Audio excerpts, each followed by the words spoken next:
and McLean. Dead Coach's Corner. You're listening to the Rugby Coaches Corner podcast with your host, Andy Plymer. For someone to explain. Bringing you up-to-date coaching concepts from the world of rugby. The distinction between these mandatory. Sharing ideas to make the game better.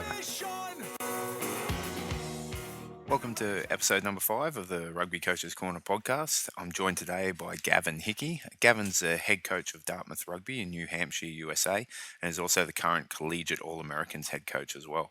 He's a former professional player who has had stints with Leinster, London Irish, Worcester Warriors, and Leicester Tigers, and has also played for Ireland at various levels, including sevens.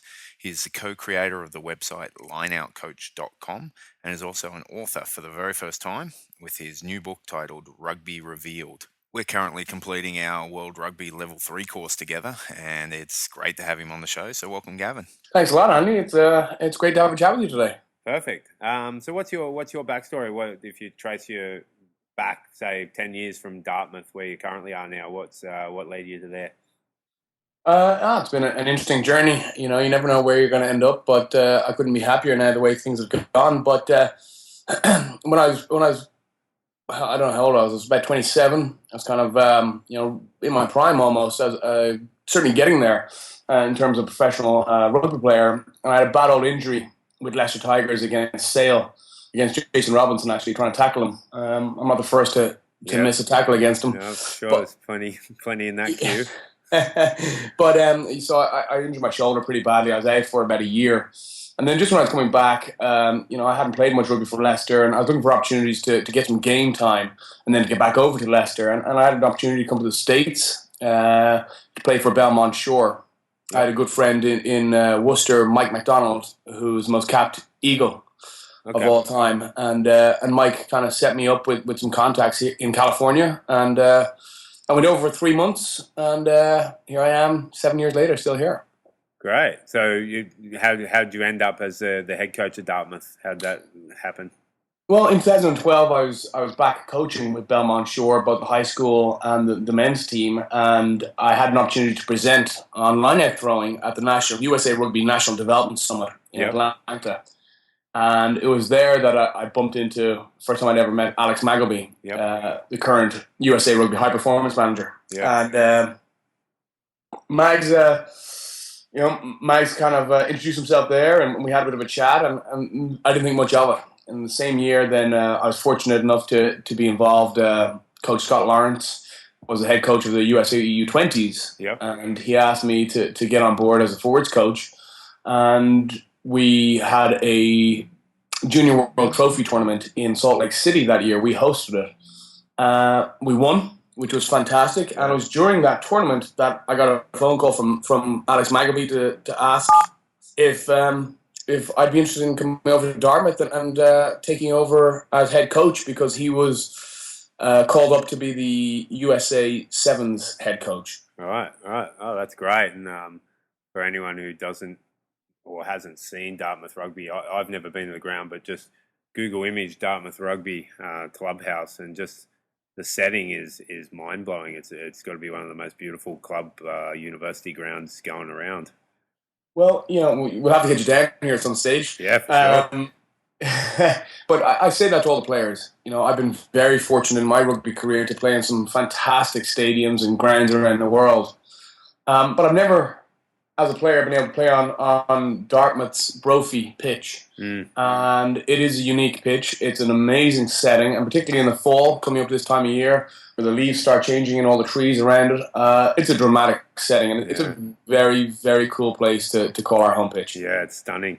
So, so what's the current state of Dartmouth Rugby compared to other universities or colleges in the United States, both at 15s and 7s? Well, two things. First of all, we're an Ivy League school. Mm-hmm. Certainly in terms of academics over sport, academics come first and foremost, and that's, I'm very aware of that as a coach here. We'll always aim to be very competitive in both 15s and 7s. We've won the last 8 Ivy rugby conferences in a row, and we're looking to continue that form. Yeah. But as all coaches know, and particularly collegiate or school coaches, high school coaches know that it's cyclical. You have a certain amount of time to work with a certain group of players, and that keeps turning over. And so each year you kind of face a new set of issues that you've got to address and areas you've got to develop. And it's no different this year. Nationally, we won the CRC, the Collegiate Rugby Championship, Sevens tournament, 2 years in a row, 2011, 2012. Yeah. And 15s wise, we've been to a couple of USA Rugby semi-finals, but we haven't quite got over that line yet. But it's certainly something that we're aiming to do. Yeah. Oh, great. Yeah, and I know USA Rugby's done a great job in terms of sevens, especially at the college level. There's a couple of huge tournaments every year that are televised nationally, internationally. Canada gets it as well, and it's really blowing up. It certainly is, and certainly there's a USA Rugby Collegiate tournament, which is a fantastic event, and then there's also the Collegiate Rugby Championship, which is a separate company. That's United World Sports, but that's the event that's on TV each year. It's down in Philadelphia, and it's a fantastic occasion. And in terms of Dartmouth specific success over the last couple of years, we've just graduated Madison Hughes from Dartmouth, and Madison is a special rugby talent. Absolutely. Madison has been captain here for the last 2 years, and he's obviously the captain of USA Sevens. So all eyes from a Dartmouth perspective are on Matty as he leads USA into the Olympics next year, which is unbelievably exciting. Yeah, isn't that great? So other than academics coming first, and that would present its own challenges, what are some other challenges, especially from a coaching point of view, that you face in a university or a college setting in the United States? Well, we could get into the whole varsity v club conversation. Varsity really means that you're governed by the NCAA, and the bottom line is that you have the ability to offer scholarships to athletes, which you guys do not, right? We do not. Yeah. No, we do not. So that's a big challenge in itself. Is I think Dartmouth has an acceptance rate of about 11%. Well. So we're looking for guys and girls, obviously, who are academically very, very strong, and then second of all, who have rugby experience. And certainly from an American rugby perspective, and that is changing, but that's not all that common. I do think that rugby and education go hand in hand. I think they always have. But as rugby continues to develop here, rugby is the fastest growing team sport in the US. As rugby continues to develop here, I think we'll see more and more applicants. In fact, we are seeing more and more applicants into Dartmouth who have 4, 5, 6 years of rugby experience. And, in time, that's going to continue to change. And, I think that hopefully by 2023, from a USA Rugby World Cup perspective, you're going to have a team of players who will have had a rugby ball in their hands since they were 4 or 5 years of age. And, you can feel it kind of changing now, and I think that's really, really exciting. Yeah, and I'll touch on that later about the growth of rugby in the US. It's been pretty astronomical. Out of interest, which colleges in the US offer varsity men's and women's programs? Like, which are some of the main ones? The number one that springs to mind for me would be Cal Berkeley, University of California, Berkeley. Yeah. They have a phenomenal program. Coach Jack Clark and Coach Tom Billups run probably the most successful. In fact, they are the most successful, historically, the most successful rugby program in the country. And, every coach around the US, in some shape or form, tries to emulate Cal a little bit. Mm. And then I think there's Kutztown as well. Am I right in saying that? I believe Kutztown is varsity. I'm not 100% sure. I know AIC, American International College, from Springfield, Massachusetts. They're coming up here tomorrow. They're varsity. And your women, are they varsity as well? That's correct. Good point. As of July 1 this year, the women's team here went varsity, and that's really exciting. I think more and more women's teams are going varsity, and they're driving the game forward here, which is just phenomenal. Yeah, that's fantastic. Cool. Okay, I wanted to touch on your role as head coach of the Collegiate All-Americans. Like, how's that work? How are players selected for that? What's the tournament or competition structure for that? Is it more of a pathway for USA Rugby, those kind of things? Yeah, this year, this is my first year at the helm of the Collegiate All-Americans. And we had a camp, a Stars and Stripes camp out in California in July. And there is a little bit of a shift from the way the program was run to exactly what it is now. And we're very much of the mindset that it is about developing players, developing as wide a pool of hopefully future Eagles as possible. So what we did this year was we cast the net far and wide through speaking with coaches, through getting recommendations, through development of what we call our Eagle Eye Scout Network. Yeah. And then obviously lots of videos, lots of actually going to games to watch players. We have our NTCs, our national tracking camps, which are broadcast around the country. Yep. Attracting every type of athlete who wants to put their hand up for selection for future Eagles teams.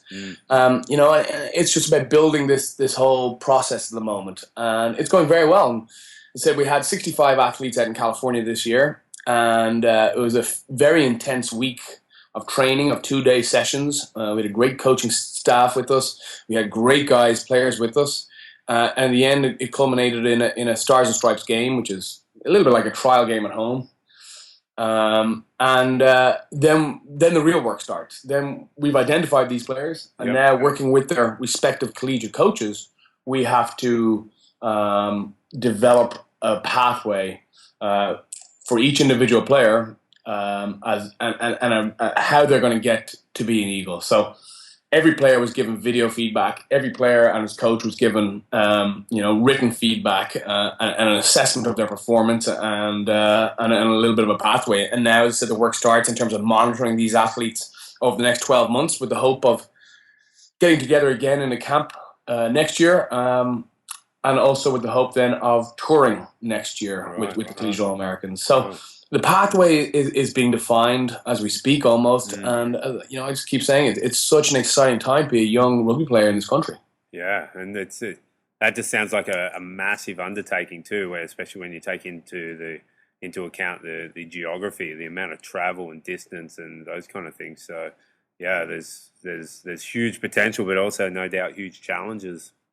Well, you're spot on there. I mean, one of the major challenges for a country of this size is getting everybody in the same place at the same time, and that's a massive cost. So there are challenges. Half the country plays in one time a year, their season in one time a year, and the other half the country plays in a different time of year. And certainly on the East Coast, there's a focus on, in the fall play 15s, and in the spring and summer you play 7s, and it's very different on the West Coast. So these are all the challenges that we face, but I think you're right in saying it's a massive undertaking, but I also think that under Alex Maggleby's stewardship, that we're certainly headed in the right direction. Yeah, and I think, everyone talks about the sleeping giant of USA Rugby, and I think especially at a 7s level, you look at, I was just looking at some numbers the other day, like every year there are something like 500,000 NCAA athletes, close to 500,000. And only 2% of those go professional. So that leaves a massive amount of, blue chip athletes that are, maybe half of those with the sport crossover wouldn't work, and then another half positionally they wouldn't work.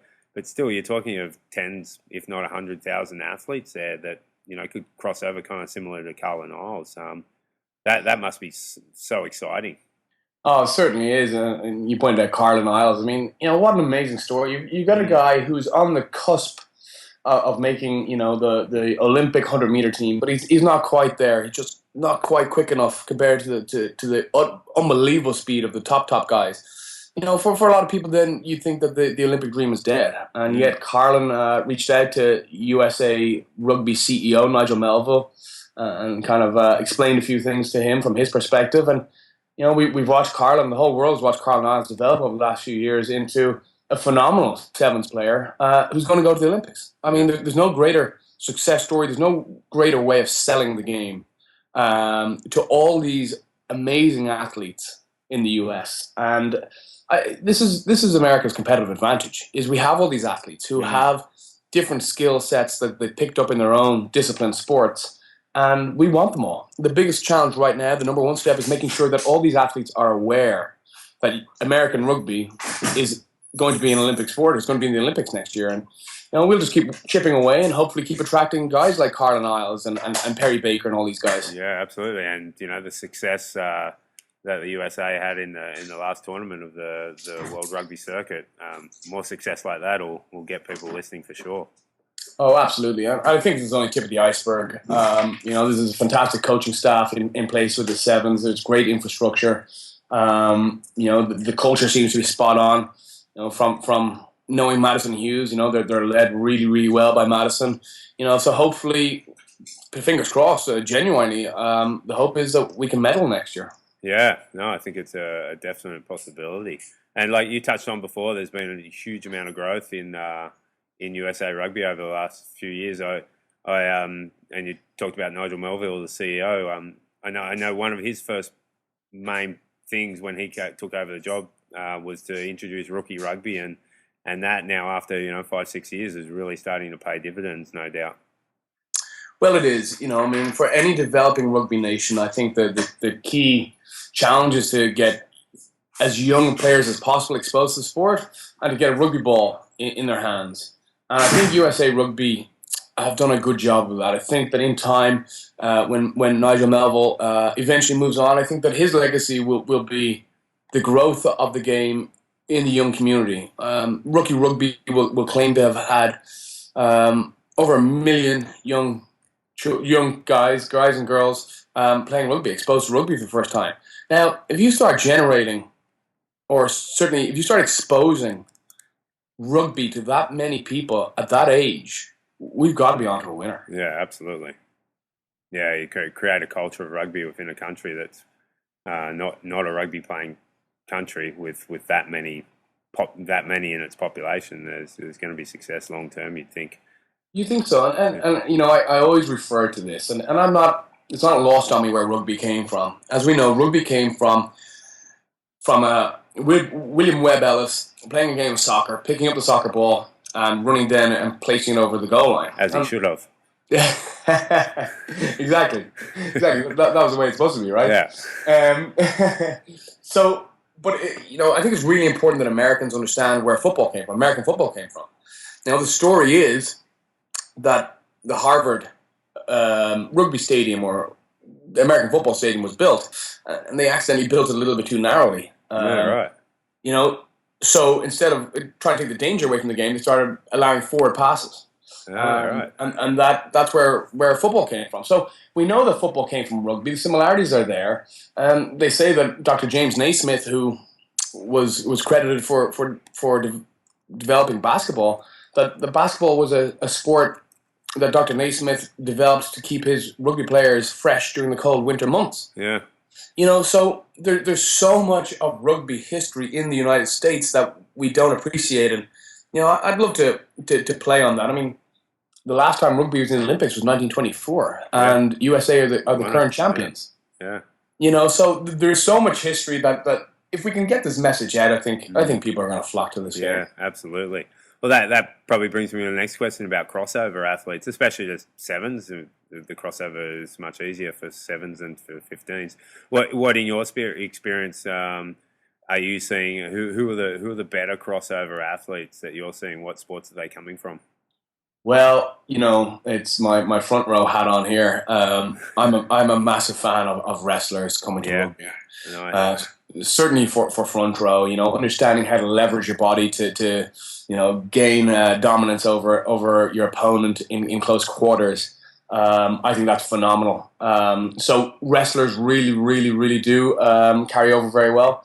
I think that obviously football players, as long as they can start understanding that play is continuous and doesn't stop, they're really, really valuable too. And the number one, I think the number one for me would be basketball players. I mean, basketball players, it's so similar, right? Absolutely.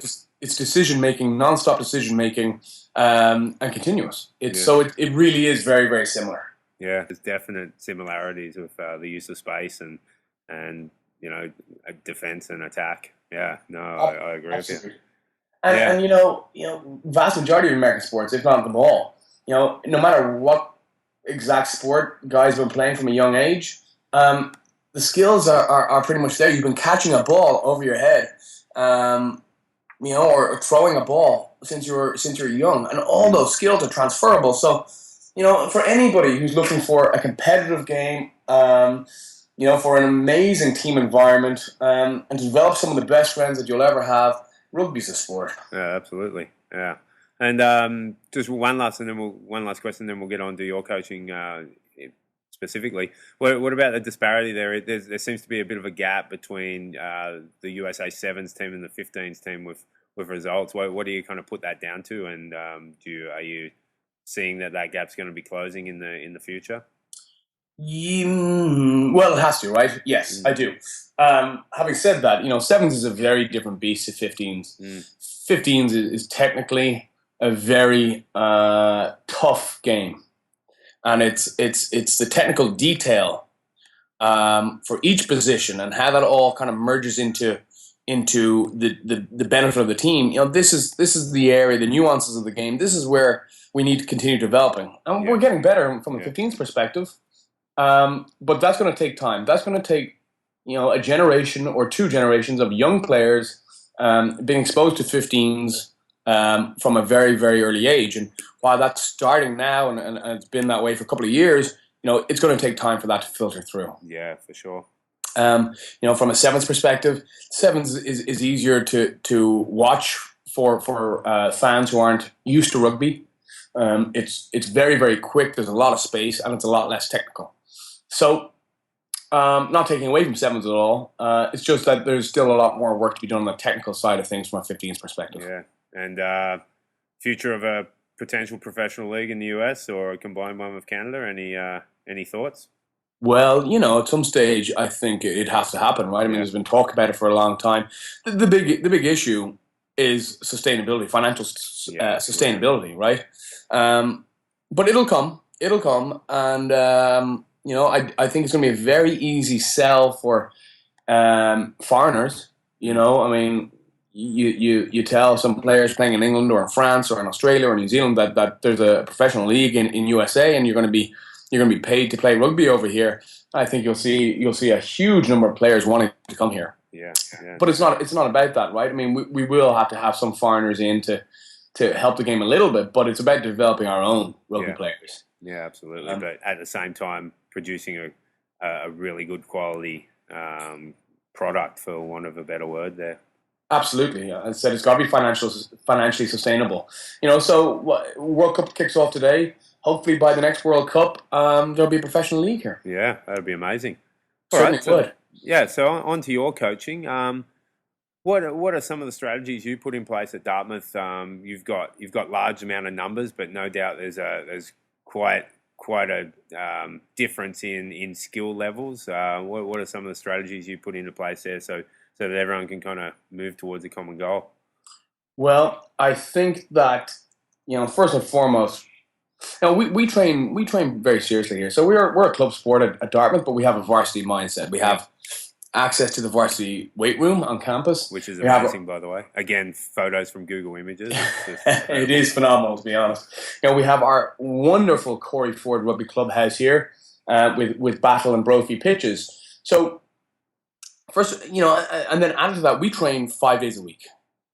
Yeah. So it's a commitment. That's it's a lot big for a club side. Absolutely. Yeah.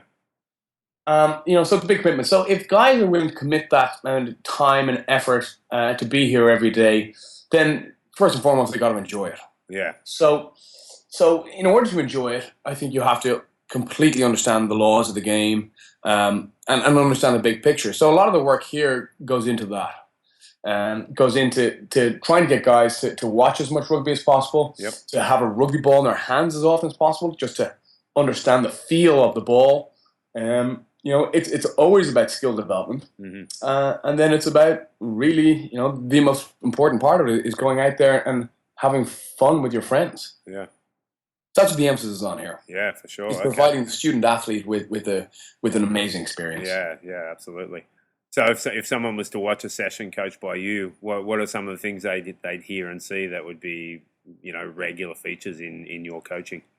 Well, first and foremost, I think it's about encouragement from my perspective. I mean, any player in any discipline will know when they messed up or when they made a mistake. So, I'm pretty slow to point out negative things. It's about encouragement. First and foremost, if you're going to dedicate all that time to something, you have to enjoy it. Mm. So making sure the guys enjoy themselves is the most important thing, because why else would you do it, right? Yeah. So a lot of encouragement, a lot of game focus, as opposed to, I think the whole rugby coaching world is moving away from drills, and we're focused on games, right? Yeah. So a lot of game focus, a lot of encouragement, a lot of attention to detail in small things like, your body height when you clear out a ruck, your precision in, say, your line out throw, your lift and your timing in the line out, the angle as to which you go into a scrum. It's just the small details that pay dividends, I think, in the long run. And, for me, the main focus for any rugby player should be ongoing development of their core skills. The big difference between a top professional rugby player and a player who's new to the game is the ability to execute core skills under pressure. Yeah, absolutely. And I'm a big believer of that. So really, that's where our focus is just the small details of getting skill sets better. Yeah. Okay. Great. And anyone who's got a website called the Lineout or lineoutcoach.com is obviously passionate about the lineout. So if someone's watching you coach someone to throw a line out, what's some of the processes you go through there? Well, I was fortunate enough to be coached by the best, as far as I'm concerned, the best line-out coach in world rugby, probably Simon Cohen. Yep. over in England.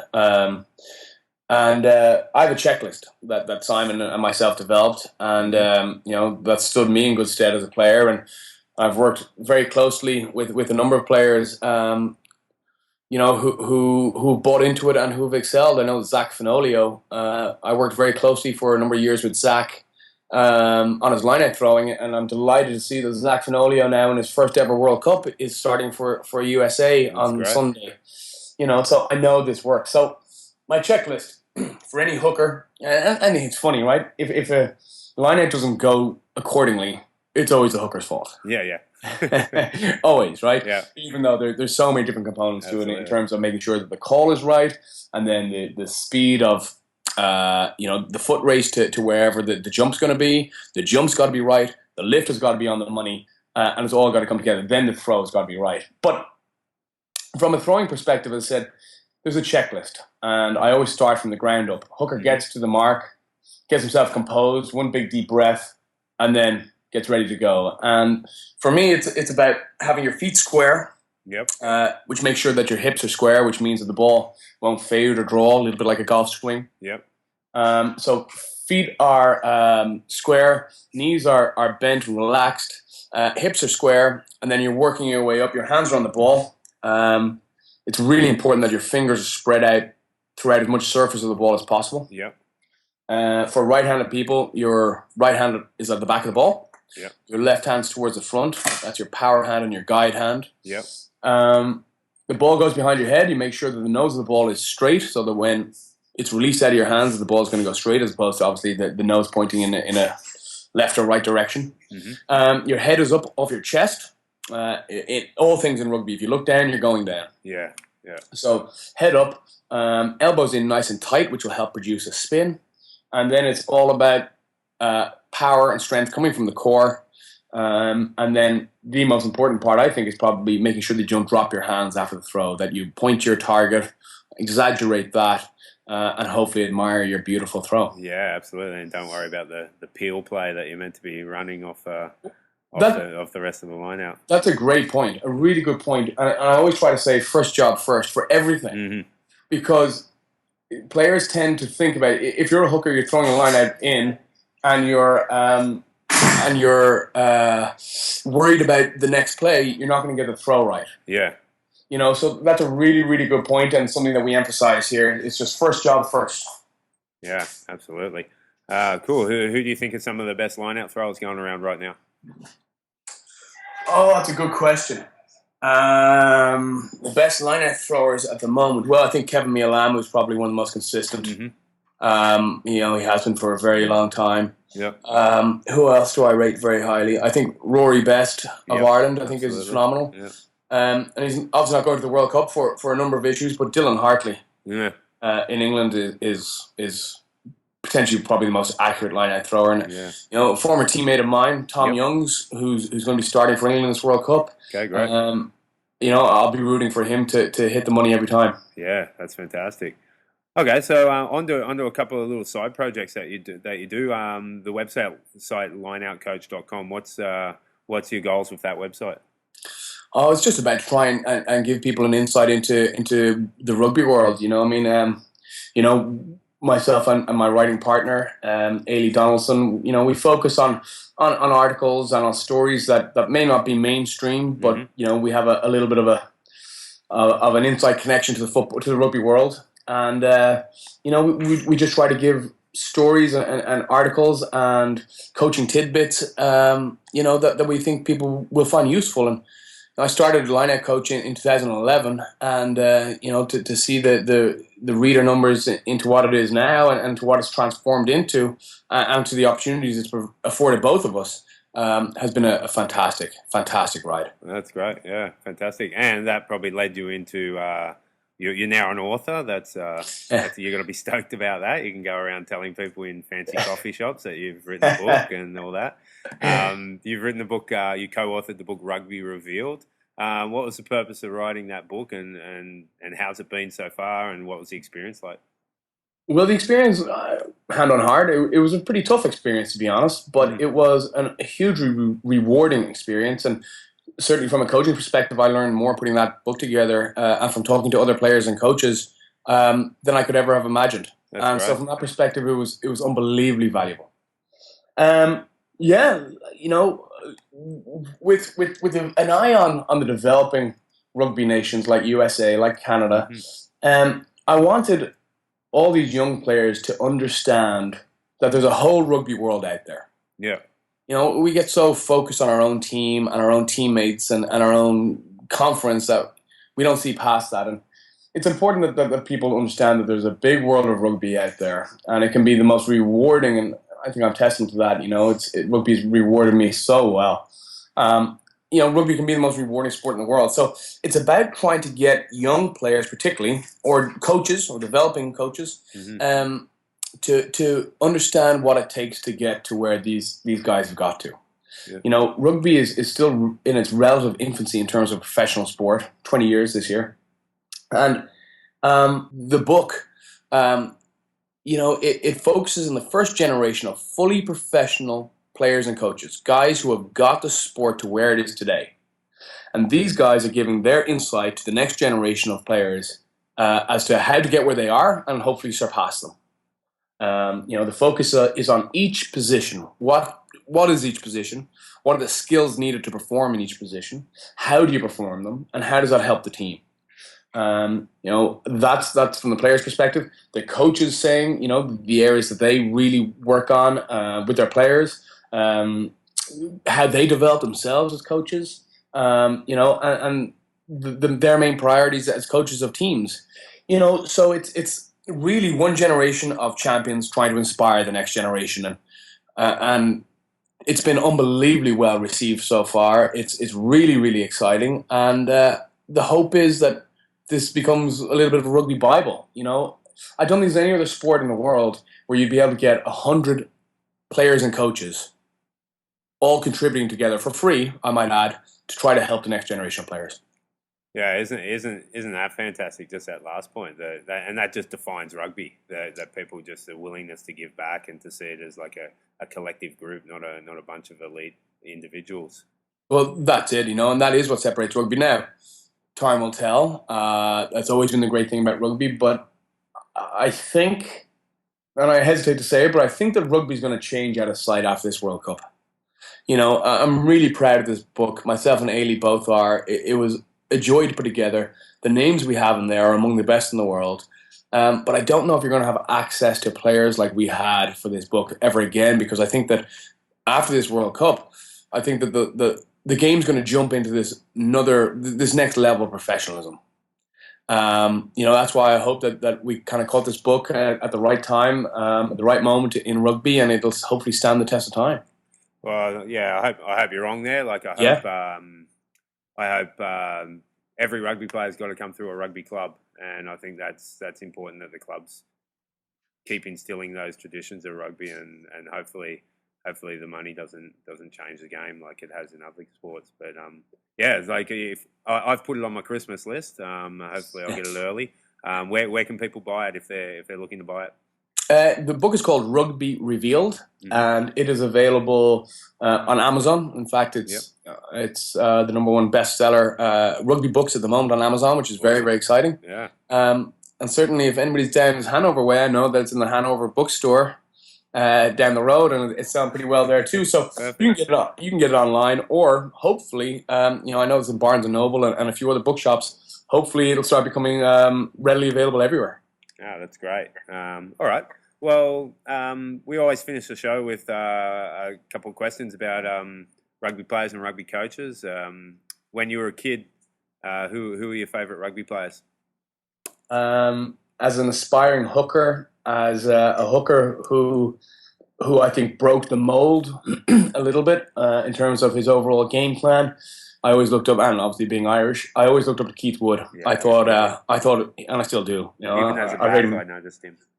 I think he's phenomenal. Yeah. I think what he did in the 1997 Lions tour down South Africa was just outstanding. And he obviously led Ireland. Excuse me. He obviously led Ireland a number of times, through a transitional period where Ireland went from an amateur side to a professional side. So for me, Keith Wood was always the man. Yeah, that's great. Yeah. What about current players going around now? Who are some of your favourites?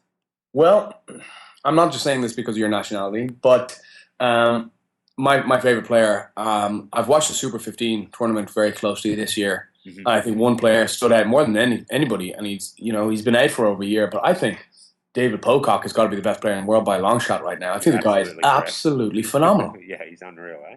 He's unbelievable. To be out for so long and to come back and have such a massive impact. He's battling with Hooper for the number 7 jersey, and it's amazing to see Cheika's almost changing the dynamic of the game a little bit by having two open sides.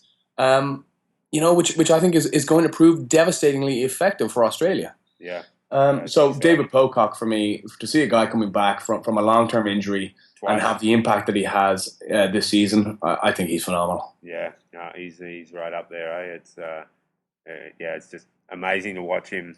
It was his first game back after his second knee operation. It was like he never left the field. It was unbelievable. But it's an important point. I think that all players should kind of take it on board. Every player gets injured, unfortunately, right? I mean, we're trying to minimize that, but every player gets injured, and it's what you do to get over your injury that'll stand you long term. And obviously, David Pocock's been working very hard because he's come back bigger, better, stronger than ever before. Absolutely, yeah. And credit to the rehab team and him as well as a human. Absolutely. All right. What about coaches? Who are some of your favourite coaches that are out there, more at the top end of the game? Yeah. Well, I'm so intrigued about Joe Schmidt. Yeah. The New Zealand coach of Ireland. Mm-hmm. From talking to players who've been coached under him, his attention to detail apparently is just phenomenal. And for any coach, it's interesting to try and get your head around that. So I think Joe Schmidt is phenomenal, and I'm really hopeful to meet him and to learn from him in the not too distant future. Mm-hmm. I have massive respect through the book actually for Stuart Lancaster and for his coaching team, Graham Roundtree, who I played with the Leicester Tigers. And the funny thing is, so Stuart Lancaster, the England head coach, contributed to the book, and Bloomsbury gave me a couple of copies of the book to give to a couple of contributors. And I emailed Stuart Lancaster yesterday. This is 2 days away from the World Cup, where they're hosting. He's probably got the most pressure on him than any person in the world right now. Not wrong, eh? And I emailed Stuart and just said, listen, very best luck to the World Cup. Thanks a lot for all your help with the book. And he got back to me straight away and said, oh, no problem at all. Thanks a lot. Any chance you can send one over to me? Here's the address. I really look forward to reading it. That's amazing. It is amazing. For a guy who faces the situation he faces right now, I found that unbelievable. So my respect for Stuart Lancaster and for what he's done with England is through the roof. And then one other coach who I really admire, you and I had the good fortune of being coached by him, is Mick Byrne. Yeah. Yeah. I think Mick is outstanding. The way he delivered his coaching sessions for us up in Canada on the World Rugby Level 3 course was phenomenal. I mean, what an approachable guy. He explains everything very, very easily, and he gets the most out of players and coaches that he interacts with. So, very fortunate to be surrounded right now by top level coaches. Yeah, absolutely. Yeah, Mick was great, and I apart from the pedagogical side of things, some of the stories he has about his time around rugby, it's just you're just hanging off every word.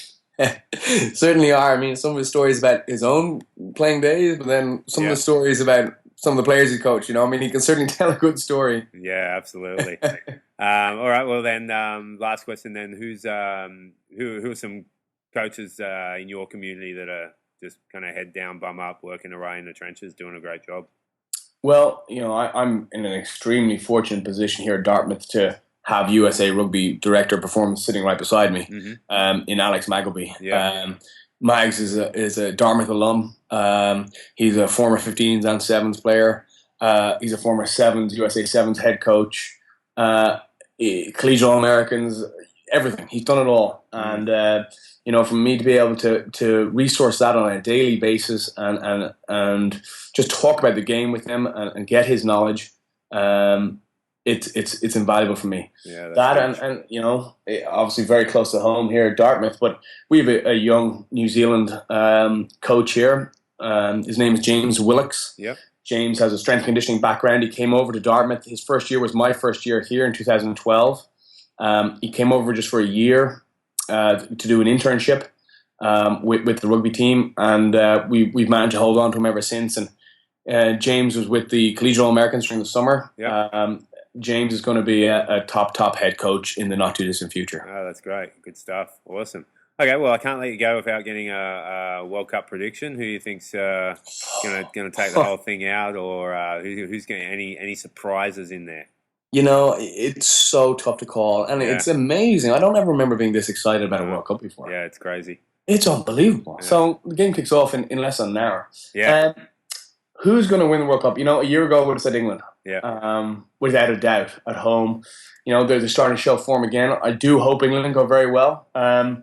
New Zealand being New Zealand, current world champions. All eyes are on New Zealand. Mm-hmm. Obviously, I'll be rooting for Ireland. Yeah. Be strong. They are. I hope they have the depth. I think they have the coach for it. Mm-hmm. Brian Driscoll now not in the Irish team anymore, but led by Paul O'Connell. I think they're going to do very well. If he can stay fit and Sexton can stay fit and Conor Murray, anything can happen there. Absolutely. And Sexton's a close friend of mine. We're schoolmates, and for me, I think he's probably the best player in the world. It's a little bit of bias, and I know that a lot of people disagree with me. But you said David Pocock about 10 minutes ago, but that's okay. Very true. Touche. I rate Sexton very highly. Yeah, I really do. But obviously, I'm. Listen, I mean, despite my accent, I'm rooting for USA. If we can get out of the pool stage into the quarterfinals for the first time in history, then that's a massive success. But I will say this: I think the one team that have flown in under the radar and are going to do extremely well, even though they're in the pool of death, is Australia. Yeah. Perfect. That's 6 teams to choose from there to who's going to win the World Cup. I'll put money on probably none of them, right? France will probably win it. Absolutely. Yeah, France will take it out then. All right, mate. Well, appreciate the chat, and good luck with the book, and enjoy the World Cup, and look forward to seeing you soon. Thanks a lot. All right. Cheers, mate. Bye. Cheers.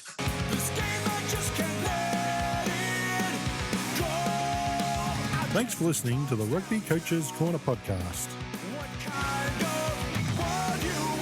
If you enjoyed the show, please leave a review via iTunes and keep listening for the next episode. You can also follow us on Twitter at RugbyCoachSCNR or via the website at therugbycoachescorner.com.